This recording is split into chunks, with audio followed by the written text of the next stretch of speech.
मुझे फटाफट बताओ कहाँ तक अपना हुआ है पोर्शन और कहाँ से स्टार्ट करना है। Please help me.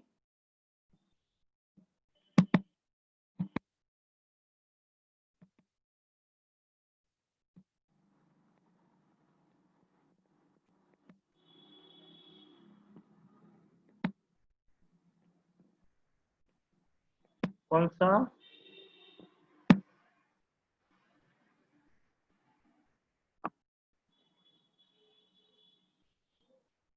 Kabir, second page. Okay, thank you. चल रहा है, आई नो, लेकिन कहाँ तक हुआ है जस्ट मुझे वो पूछना था। ठीक है, तो चलो स्टार्ट करते हैं फटाफट। सेकेंड पैरा, फर्स्ट लाइन बोलो, फ्यू वर्ड्स बता दो, मैं स्टार्ट करता हूँ।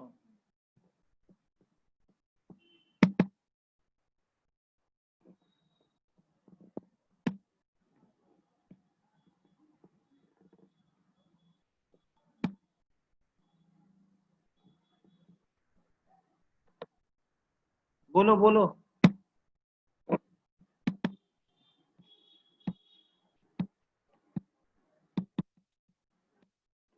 कौन सा? ये वाला सेकेंड पैरा?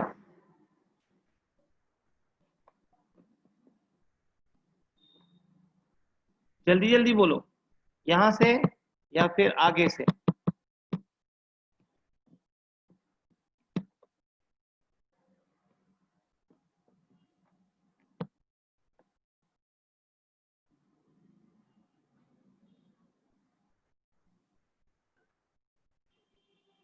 यहीं से? ठीक है ठीक है ठीक है, ऋषि वेट, हाँ मैं इसको एक्सप्लेन करता हूँ फिर आगे बढ़ेंगे हम लोग।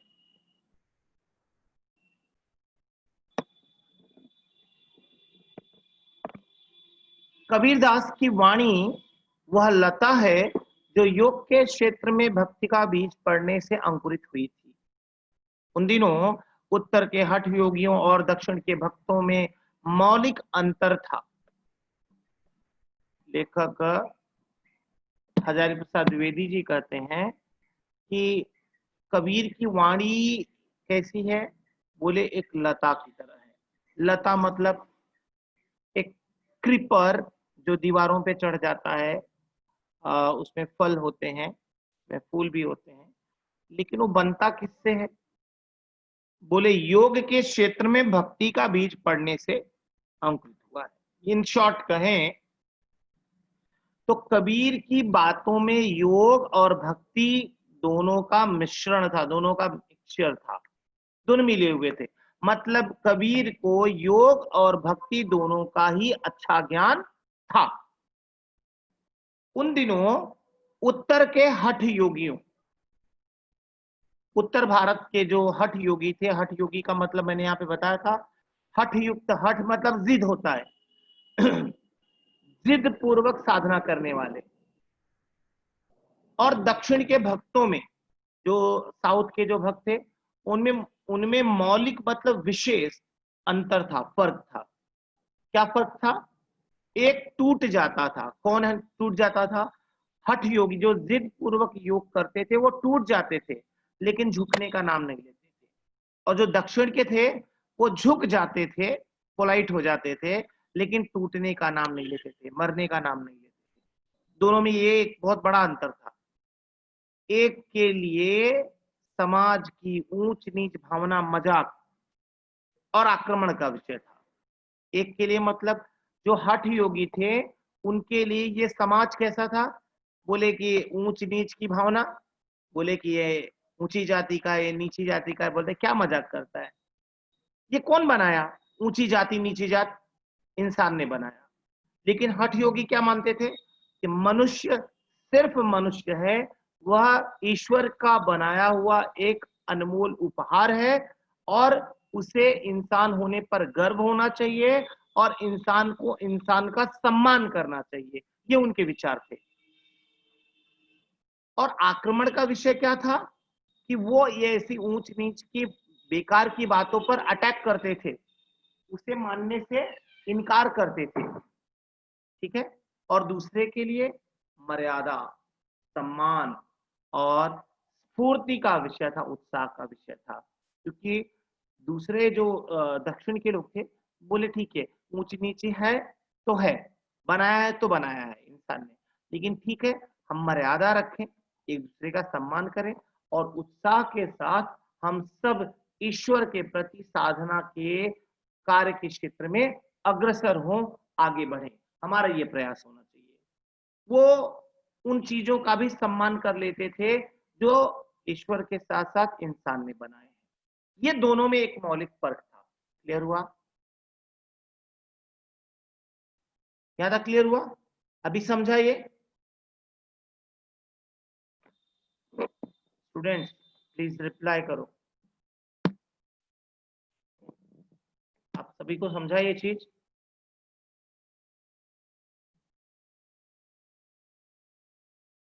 ठीक है। वो आएगा नहीं आएगा वो स्कूल वाले डिसाइड करेंगे, मैं नहीं डिसाइड करूंगा। आगे कहते हैं, संसार में भटकते हुए जीवों को देखकर करुणा के अश्रु से वे कातर नहीं हुआते थे। वे कौन? कबीर। कहते हैं कि संसार में जो भटक रहे हैं, दुख में, दर्द में, मुसीबत में रो रहे हैं, तकलीफों को झेल रहे हैं, उनको देखकर दया नहीं करते थे और उनकी इस तकलीफ को देखकर कभी कमजोर नहीं पड़ते थे कबीर, बल्कि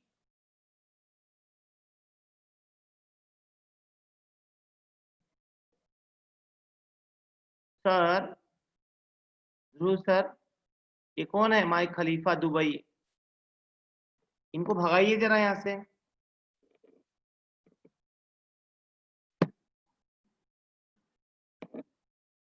संसार में भटकते हुए जीवों को देखकर करुणा के आंसू से कातर नहीं हो आते थे, बल्कि और भी कठोर होकर उसे फटकार बताते थे। फटकार बताते थे मतलब डांटते थे। क्यों दुख में फंसा है? क्यों रो रहा है? इस संसार ने तुम्हें क्या दिया है? ईश्वर में मन लगा, इस लालच में मन लगाएगा तो हाथ में सिर्फ दुख आने वाला है। ईश्वर में मन लगाएगा तो सिर्फ मन आनंद और सुख में रहेगा। ये सब सारी समस्याएं तुम्हारे मन से भाग जाएंगी। ऐसे डांट कर कबीर उन लोगों को, दुखी लोगों को, परेशान लोगों को समझाते थे। वे मतलब कबीर सर्व जगत मतलब पूरी दुनिया के पाप को अपने ऊपर लेने की वांछा मतलब इच्छा से ही विचलित नहीं हो पड़ते थे। अगर कोई कहता था तुम बड़े संत हो तो मेरे पाप ले लो अपने सर पे, बोले दे दो।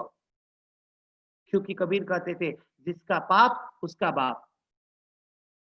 पाप तुमने किया तो मेरे ऊपर कैसे आ सकता है, मैं कैसे ले सकता हूं? क्योंकि अच्छे कर्म और बुरे कर्म इंसान के निजी होते हैं, पर्सनल होते हैं। उनको न लिया जा सकता है न दिया जा सकता है, न उसे कम किया जा सकता है न उसे ज्यादा किया जा सकता है। आप जो कर्म करोगे उसका परिणाम आपको ही भुगतना पड़ेगा, ऐसा कबीर का मानना था। और आगे कहते थे कि कठोर, सॉरी, बल्कि और भी कठोर और भी शुष्क, निर्मोही, शुष्क मतलब निर्मोही, जिसके अंदर मोह माया नहीं है, और सूरत, ध्यान, अटेंशन, और विरत मतलब वैराग्य का उपदेश देते। ध्यान करो, वैराग्य की तरफ जाओ, इस संसार में परिवार के मोह माया में मत फंसो।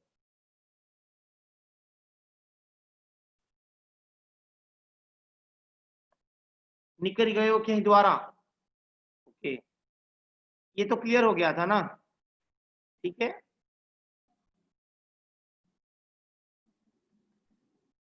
हाँ, नहीं तो पूरा। Fawaz Ansari, Vikhroli, Fawaz what are you doing?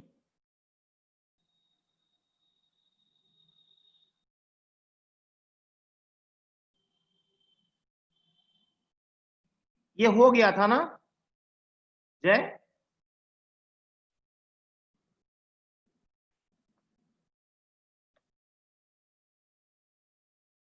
मेरी वॉइस थोड़ी सी गड़बड़ है आज, गला बैठा हुआ है, इसके लिए ऐसा लग रहा है। ये हो गया था, यहां तक इसका भावार्थ तक हो गया था। इसका next paragraph, okay, thank you. यहां से, परंतु वे स्वभाव से फक्कड़ थे, फक्कड़ मतलब मनमौजी थे, मस्त थे, सर, ध्रुव सर। हाँ सर। सर एक फवाज कौन है, इनको निकालिए ना विक्रोली से। 4-5 बार मना करने के बाद भी बार बार ये कर रहा है। क्या नाम है सर? फवाज विक्रोली। सर विक्रोली में कोई पावर नहीं दिख रहा है सर। फवाज, फवाज एफ से है। फवाद, अच्छा, फवाज अंसार। हाँ। निकाल दिया सर। परंतु वे स्वभाव से फक्कड़ थे, मनमौजी थे, मस्त थे। अच्छा हो या बुरा, खरा हो या खोटा। देखो कबीर की क्वालिटी बता रहे हैं कि भाई कोई आदमी अच्छा हो या बुरा हो, चाहे खरा मतलब शुद्ध हो और चाहे खोटा मतलब नकली हो। हर्ष विक्रोली।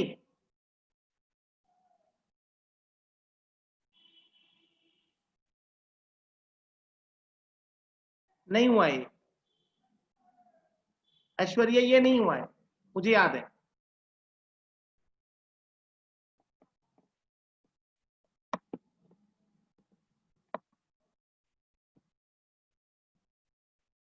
हाँ, तो खरा हो या खोटा, जिससे एक बार चिपट गए, एक बार लग जुड़ गए, उससे जिंदगी भर चिपटे रहो, यह सिद्धांत उन्हें मान्य नहीं था। वे सत्य के जिज्ञासु थे, सच को जानने की इच्छा रखने वाले थे कबीर। और मोह ममता, मोह मतलब लालच, ममता मतलब प्यार, उन्हें अपने मार्ग से विचलित नहीं कर सकती थी। वे अपना घर जलाकर हाथ में मुराड़ा लेकर निकल पड़े थे। मतलब अपने घर को, मतलब अपनी बुराइयों को जलाकर हाथ में सच्चाई की मशाल लेकर निकल पड़े थे, लोगों को ज्ञान देने के लिए। और उसी को साथी बनाने को तैयार थे, उसी व्यक्ति को अपने साथ लेने को तैयार थे जो उनके हाथों अपना भी घर जलवा सके। अर्थात जो कबीर के हाथों अपने मोह माया के बुराइयों को जलवा सके, वही उनके साथ चलने को तैयार हो सकता था। इसके लिए 2 पंक्ति उन्होंने लिखा कि हम घर जा रहा अपना लिया मुराड़ा हाथ, अब घर जा रो तासुका जो चले हमारे साथ। मैं तो अपने हाथों से अपनी बुराइयां नष्ट कर चुका हूं और सच्चाई की मशाल लेकर निकल निकल चुका हूं। हाँ, अब मैं उसका घर जलाऊंगा, उसकी बुराइयां नष्ट करूंगा जो मेरे साथ चलने को तैयार है। ये सब हो गया था।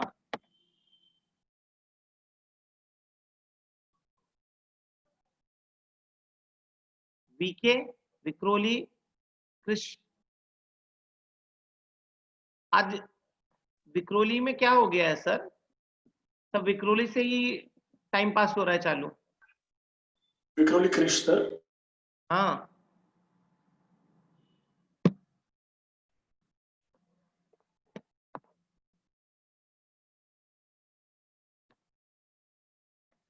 वे सिर से पैर तक मस्त मौला थे। हजारी प्रसाद द्विवेदी जी कहते हैं, वे मतलब कबीर सिर से पैर तक, मतलब ऊपर से नीचे तक मस्त मौला थे, मतलब मनमौजी थे, स्वतंत्र विचार वाले व्यक्ति थे। तो कवि कहते हैं कि, लेखक कहते हैं कि मस्त कौन होता है? बोले मस्त जो पुराने कृत्यों का हिसाब नहीं रखता, जो पुराने कार्यों का हिसाब किताब, अरे मेरे से जीवन में बहुत बड़ी गलती हो गई थी, मैं आज तक भुगत रहा हूं, तो जिंदगी भर भुगतोगे। जो हो गया सो हो गया, जो बीत गई सो बात गई। वर्तमान कर्मों को सर्वस्व नहीं समझता कि आज मैंने जो कर लिया वही जिंदगी में सबसे बेहतरीन नहीं है, जीवन में शायद इससे भी बेहतर हो सकता है। और भविष्य में सब कुछ झाड़ फटकार कर, मतलब सब कुछ छोड़ छाड़ कर निकल जाता है।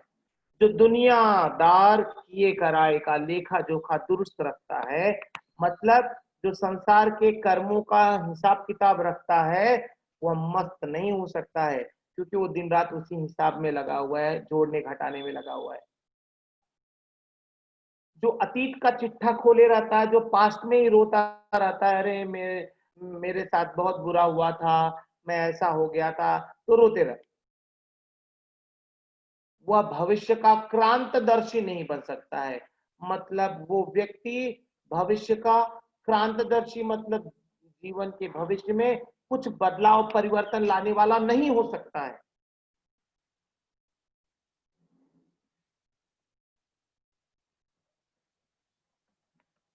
कृत्यों, कर्मों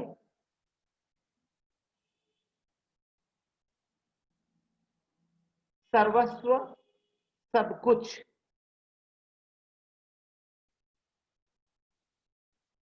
अतीत मतलब बीता हुआ वक्त, पास्ट।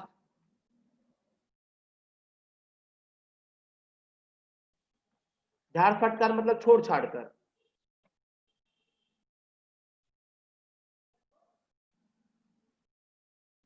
दुरुस्त मतलब ठीक।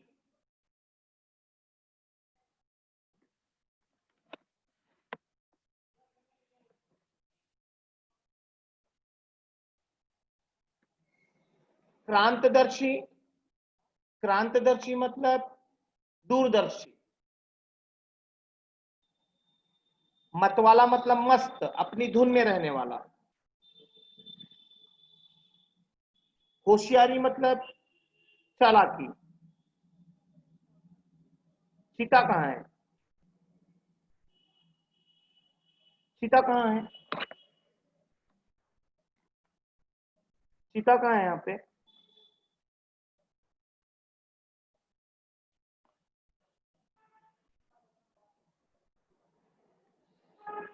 जो अतीत की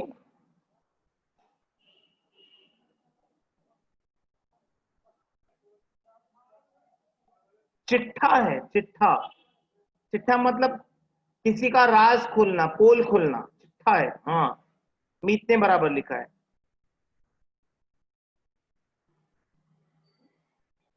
ठीक है। माशूक मतलब प्रिय, के लिए सर पर कफन बांधे फिरते हैं। लिख लो, मुहावरा है बलिदान के लिए तैयार होना। ध्रुव सर, मैं 1 सेकंड में आया। हाँ,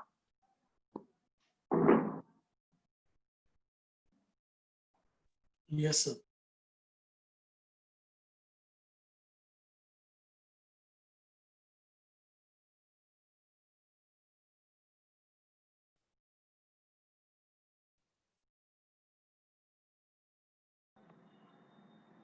शायद यहां तक हो गया था।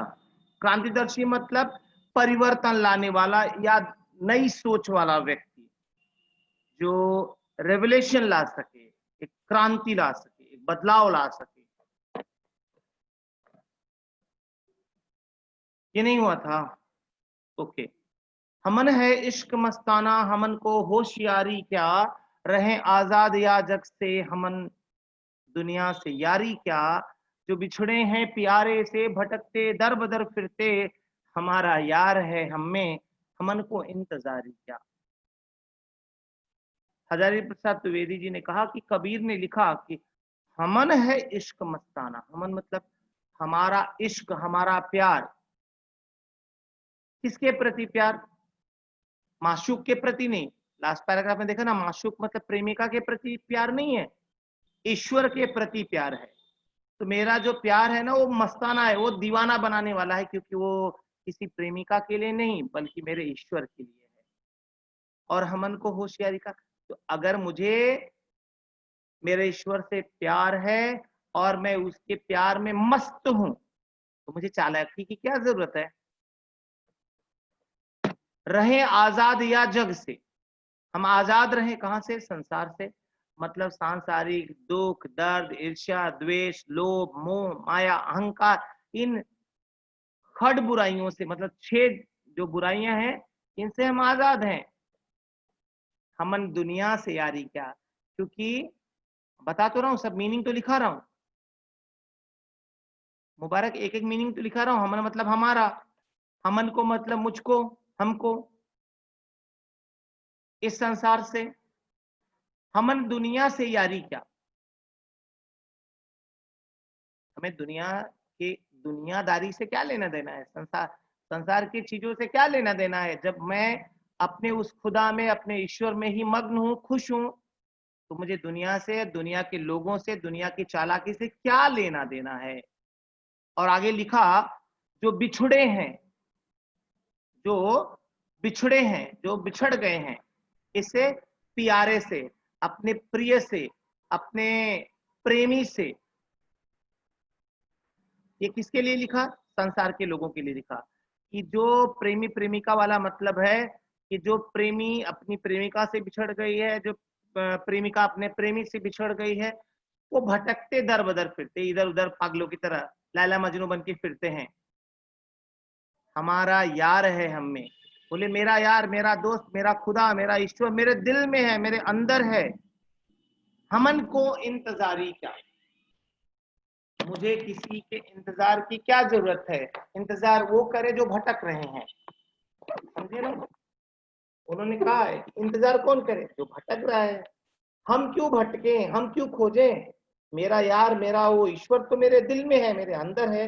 मुझे किसी के इंतजार की जरूरत नहीं है। उम्मीद करता हूं समझ में आया होगा। भावार्थ समझा सबको।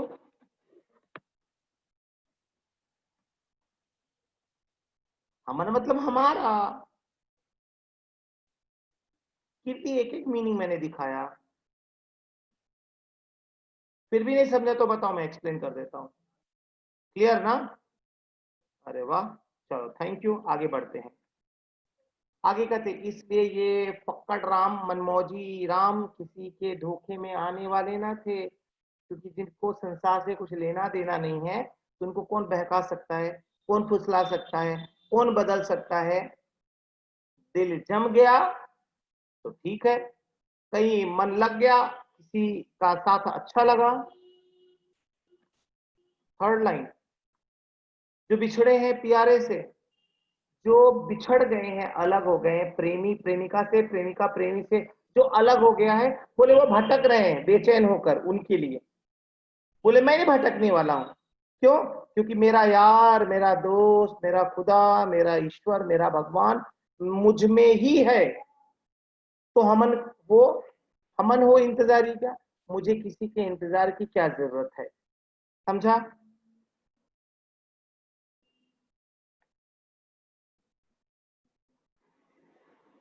समझा।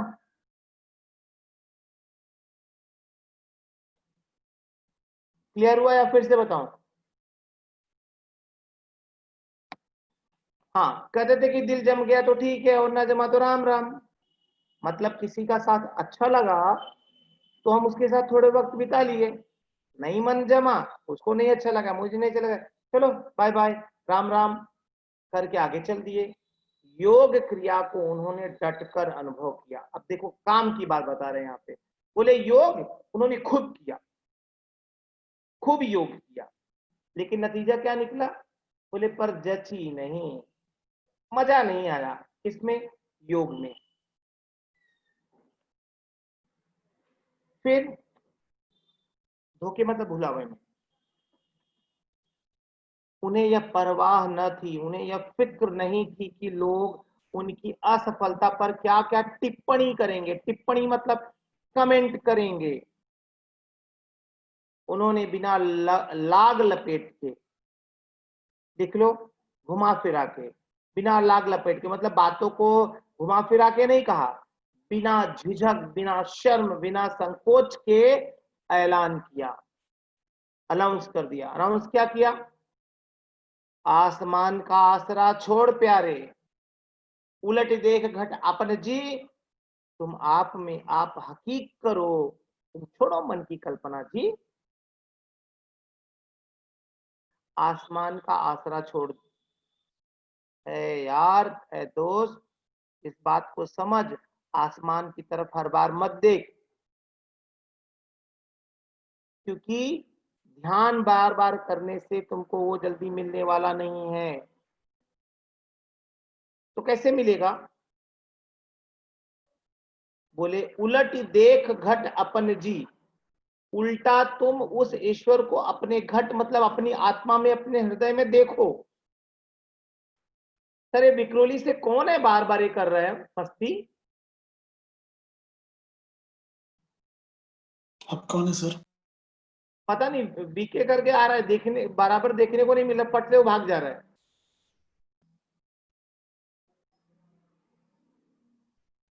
संकोच, संकोच मतलब शर्मिंदगी, किसी बात को कहने में हिचकिचाना वो संकोच है। किसी बात को कहने में शर्म आए वो संकोच है। ठीक है। तो तुम आप में आप हकीक करो, ये हकीक करो मतलब महसूस करो। आश्रम मतलब सहारा, भरोसा। उलट मतलब घूम कर, उल्टा। घट मतलब अपने शरीर के अंदर, अपनी आत्मा में। हकीक करना,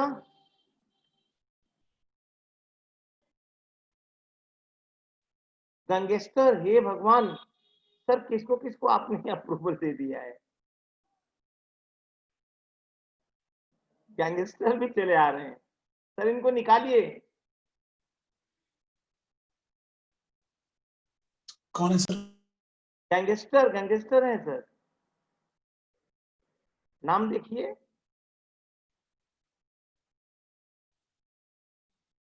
मेरे नाम का मतलब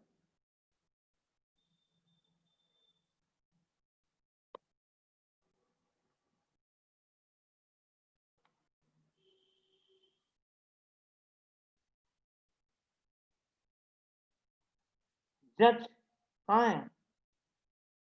जांच। अच्छा, जांचना मतलब परखना, किसी को तौलना, किसी की परीक्षा लेना। घट मतलब शरीर, आसरा मतलब सहारा,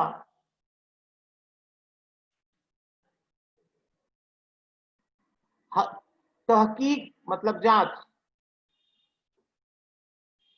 तहकीक करो, जांच करो। तुम ये देखो कि तुम्हारे अंदर वो ईश्वर है और तुम ईश्वर के अंदर हो, इस चीज की जांच करो। तुम छोड़ो मन की कल्पना जी, मन में इमेजिनेशन करना, योग करना छोड़ो, भक्ति करना सीखो। इन शॉर्ट ये कबीर कहना चाहते हैं। क्लियर हुआ यहां तक?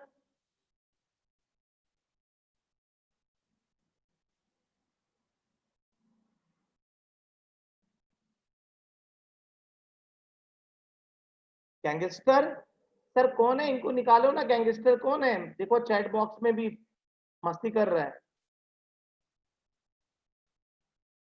ध्रुव सर,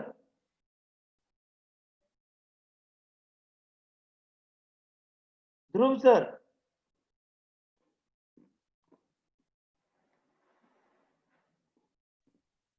क्या हुआ सर? अरे देखो,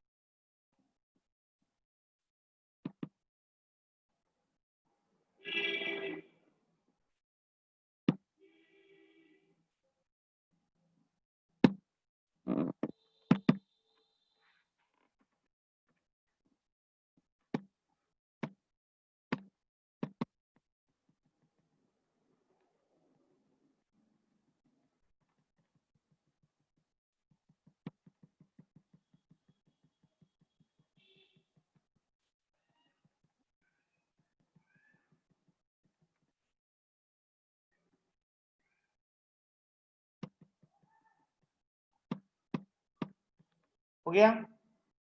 आसमान अर्थात गगन चंद्र, आसमान मतलब गगन चंद्र की परम ज्योति मतलब परम प्रकाश मतलब ईश्वर, जो वस्तु केवल शारीरिक व्यायाम और मानसिक शम दमादि का साध्य है। मीनिंग लिखो, शम दमादि, शांति और क्षमा। शम मतलब शांति, दमादि मतलब क्षमा का साध्य है। साध्य, एक मिनट, इंद्रियों को वश में करना आदि, ठीक है। साधिक, एक मिनट, साध्य मतलब साधन करने योग्य, पाने योग्य। वह चरम सत्य नहीं हो सकती।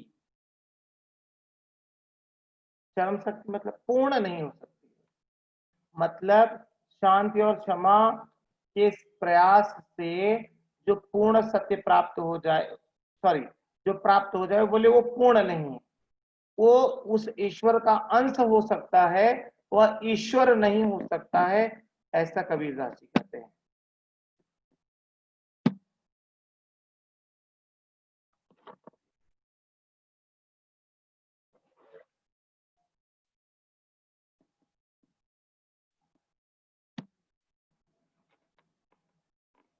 अभय, अभय कहाँ है?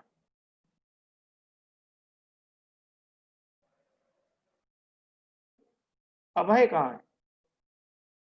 अभय, अच्छा,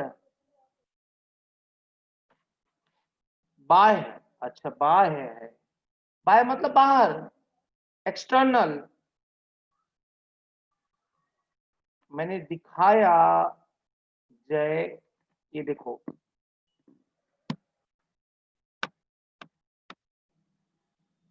शम मतलब शांति, घाटकोपर आरुष, दमादि मतलब इंद्रियों को वश में करना आदि। इंद्रिय मतलब हमारे जो बॉडी के सेंसेस हैं, बॉडी पार्ट्स, उनको, इंद्रियों को, सेंसेस को अपने वश में करना, कंट्रोल में करना। इसीलिए महावीर स्वामी को जिनेंद्र कहा जाता है। जिनेंद्र का मतलब जिसने अपने इंद्रियों को वश में किया हो उसे जिनेंद्र कहते हैं। साध्य, साधन करने योग्य। चरम मतलब पूर्ण, सत्य नहीं हो सकती। केवल शारीरिक और मानसिक कवायद मतलब व्यायाम से दिखने वाली ज्योति, मतलब योग के माध्यम से जो आपको प्रकाश दिख रहा है, बोले वह जड़ चित्त की कल्पना मात्र है। जड़ चित्त, जड़ क्या है? ये शरीर है। चित्त मतलब मन, अज्ञानी मन की एक कल्पना है, वह भी बाह्य है, इंटरनल नहीं है। वो क्या है? एक्सटर्नल है। कबीर ने कहा और आगे चलो, सिर्फ आपको मस्तिष्क में ज्ञान, अंतर मन में आपको एक प्रकाश दिखाई दिया, बोले ओ ईश्वर मिल गया? नहीं, एक खाली फर्स्ट स्टेप है, केवल क्रिया बाह्य है। ज्ञान चाहिए किसके लिए? ईश्वर की प्राप्ति के लिए। सिर्फ क्रियाएं नहीं, ज्ञान भी चाहिए। बिना ज्ञान के योग व्यर्थ है।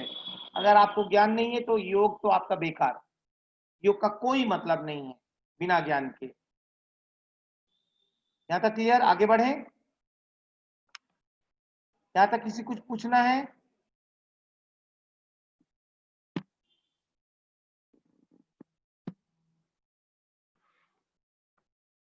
हाँ मुझसे बोलो ना, क्या पूछना है? बाह्य मतलब बाहर, बाहरी। बता तो रहा हूं, हिंदी में भी इंग्लिश में भी। जय, आप रिपीट पूछ रहे हो, मैंने बताया बाह्य मतलब बाहरी, एक्सटर्नल, जो हमारे शरीर के बाहर होता है उसे बाहरी बोलते हैं।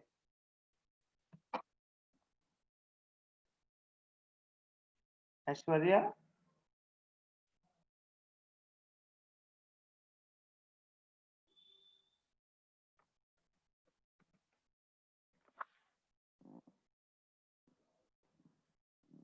एक एक मीनिंग दिखा रहा हूं तुम लोगों को, फिर भी उसके बाद पूछ रहे हो, ये तो चीटिंग है यार।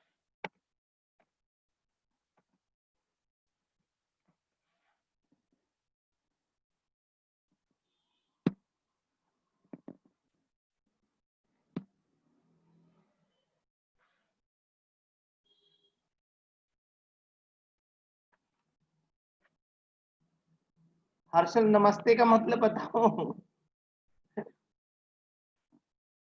टॉपिक के बीच में क्यों नमस्ते कर रहे हो? आगे बढ़े?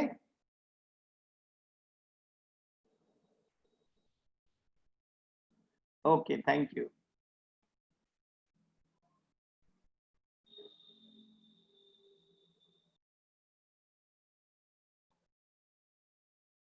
जड़ चित्त मतलब, जड़ का मतलब होता है जो स्थिर है, ठीक है, उसे जड़ कहते हैं।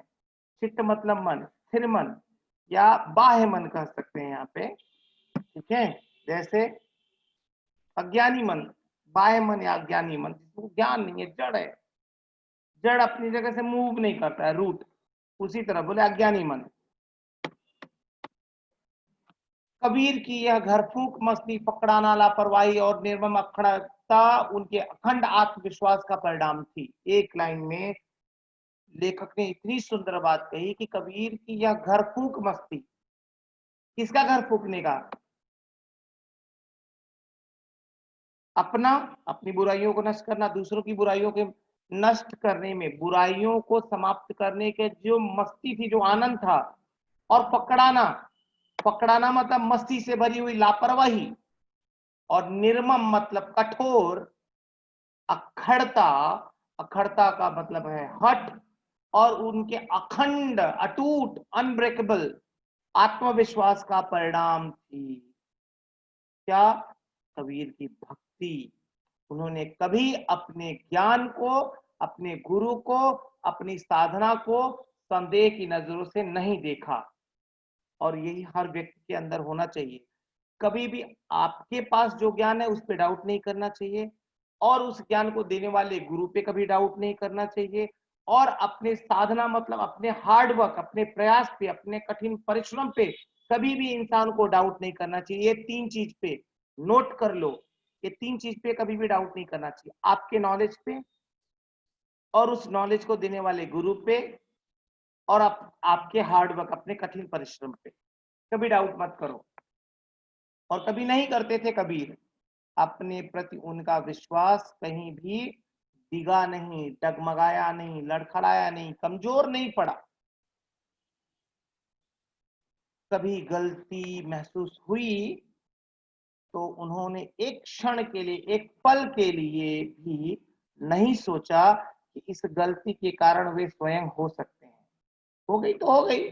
उनके मत से, उनके विचार से गलती बराबर प्रक्रिया में होती थी। जो प्रयास करेगा उससे गलती होगी। अगर आपको इस बात का भरोसा नहीं है तो आप वैज्ञानिकों से इसका उदाहरण ले सकते हैं, क्योंकि वो हजारों बार प्रयास करते हैं तब जाकर उनको एक सफलता हाथ लगती है। और हमसे तो बहुत सारी गलतियां हो सकती हैं, लेकिन गलतियां होने का मतलब हर गलती से सीखना। आपसे गलती होगी, लेकिन क्या आप अपनी गलतियों से सीखने के लिए तैयार हैं? तो उनके मत से गलती बराबर प्रक्रिया में होती थी, मार्ग में होती थी, साधन में भी होती थी। आप जो योग साधना कर रहे हैं उसमें भी गलती होगी, लेकिन आप प्रयत्नशील रहे उन गलतियों को सुधारने के लिए। वे वीर साधक थे, और वीरता अखंड आत्मविश्वास को आश्रय मतलब सहारा करके ही पनपती है। कबीर के लिए साधना एक विकट मतलब विशाल, कठिन संग्राम स्थली थी, युद्ध का मैदान था, जहां कोई विरला शूर ही टिक सकता था। विरला मतलब अनोखा, शूर मतलब वीर बहादुर ही टिक सकता था। एक बहुत कठिन युद्ध का मैदान था। क्या? साधना करना, मेडिटेशन करना, योग करना। क्लियर? शूर मतलब वीर बहादुर। कबीर जिस साईं की साधना करते थे वह मुफ्त की बातों से नहीं मिलता था। मुफ्त मतलब फ्री, मुफ्त की बातों से नहीं मिलता था। उस राम से सिर देकर ही सौदा किया जा सकता था। सिर देना मतलब सिर झुकाना, विनम्रता, पोलाइटनेस से ही आप उसके साथ में सौदा कर सकते हो कि मैं झुकूंगा और तुम मुझे प्राप्त हो जाओ, मैं विनम्र बनूंगा, ईश्वर तुम मुझे प्राप्त हो जाओ। कैसे? ये मैं आपको नेक्स्ट लेक्चर में बताऊंगा। यहां तक किसी को डाउट?